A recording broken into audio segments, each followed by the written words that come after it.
This video will show you how to replace the earpads of Beyerdynamic DT880 headphones.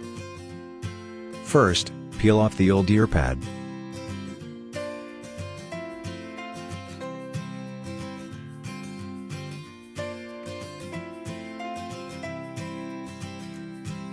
Second, insert the new earpad's rubber lip into the groove.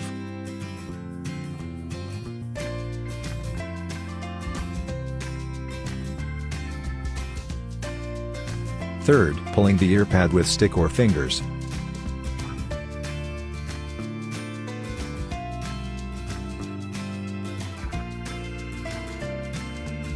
Fourth, twist the earpad until the best fit.